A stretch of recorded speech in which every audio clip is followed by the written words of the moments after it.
ఇంతమంది త్యాగాల మీద ఈ తెలంగాణ వచ్చిందిరా. ఇంతమంది త్యాగాలు, ఇంతమంది కష్టం మీద తెలంగాణ వస్తే ఎవడో వీడు తెలంగాణ పుట్టినట్టు, తెలంగాణకు వీడే పుట్టినట్టు తెలంగాణ కోసం చెప్తారు. అరే భూషుడికే నీకు సిగ్గు మానం ఉంటే, ఇంత దోపిడీ జరిగింది కదా, ఏసీబీ వాళ్ళు తీసుకపోయారు కదా, విషం ముచ్చుకొని సావురపోయి నువ్వు, లేకుంటే చెప్పులు పట్టు కొడుతావు తెలంగాణ ప్రజలు. నువ్వు తెలంగాణ రైతుల గురించి మాట్లాడే హక్కు నీకు లేదు. రైతులను మోసగించారు మీరు, దళితులను మోసగించారు, దళితులు ముఖ్యమంత్రి అన్నారు, అమలు చేసినారు మీరు. అవురా భూషుడికే మీ అయ్య ఏమన్నా నాతో చర్చలు జరిపేటప్పుడు, నాతో చర్చలు జరిపేటప్పుడు, ఉస్మానియా యూనివర్సిటీ విద్యార్థులతో చర్చలు జరిపేటప్పుడు, ప్రొఫెసర్లతో చర్చలు జరిపేటప్పుడు, మేధావులతో చర్చలు జరిపేటప్పుడు ఏమని చెప్పినా మాకు? కాంతం, ఈ రాష్ట్రానికి మొదటి ముఖ్యమంత్రి దళితున్న చేస్తున్నా. ఇది వాస్తవం కాదా? మనం అందరం కలిసి ఉండాలి. తెలంగాణలో మమ్మల్ని వేరు చేయకు, మా కుటుంబాన్ని వేరు చేయొద్దు, మమ్మల్ని వేరు చేయకు, అందరం కలిసే తెలంగాణ కోసం కొట్లాడదామని చెప్పి, తెలంగాణ వస్తే నాకు అవసరం లేదు, తెలంగాణ మీ చేతిలో పెడతా, మీరే ముఖ్యమంత్రి అవుతారు, దళితులే ముఖ్యమంత్రి అవుతారని చెప్పింది. ఇది వాస్తవం కాదా?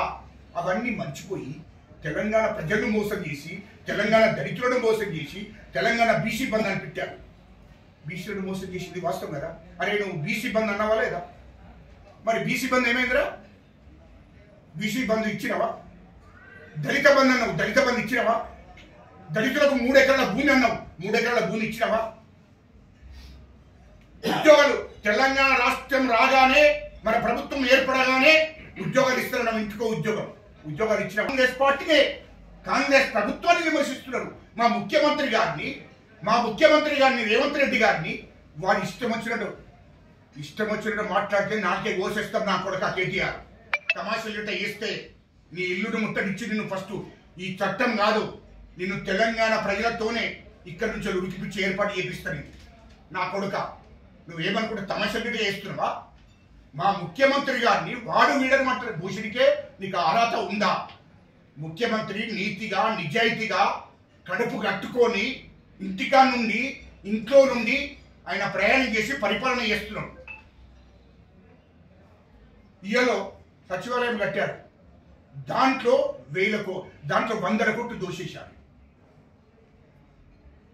ఇయలో మీరు ఎక్కడ దొయ్యండి, ఎక్కడ మీరు దొయ్యండి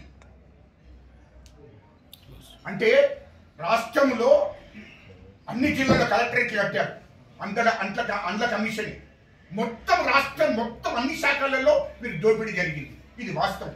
కానీ మా ముఖ్యమంత్రి రేవంత్ రెడ్డి గారిని గిట్ట ఇంకొకసారి మాట్లాడితే నేను నాలుగే ఘోషిస్తాం. నా కొడుక ఈ తెలంగాణ రాష్ట్రం నుంచేలే తరిమేసే రోజులు దగ్గరికి వచ్చినాయి. ఈ రాష్ట్రం నుంచి తరిమేస్తాం. నా కొడుక మీ మీద ఈడీ విచారణ జరగవలసిందే, ఖచ్చితంగా జరగవలసిందే. అవసరం అనుకుంటే తెలంగాణ రాష్ట్రం నుంచి 1,00,000 మందిని ఢిల్లీకి కదిలించి ఈడీకి ఉన్న సిబిఐ కాంప్లైంట్ చేపిస్తాం. నా కొడుక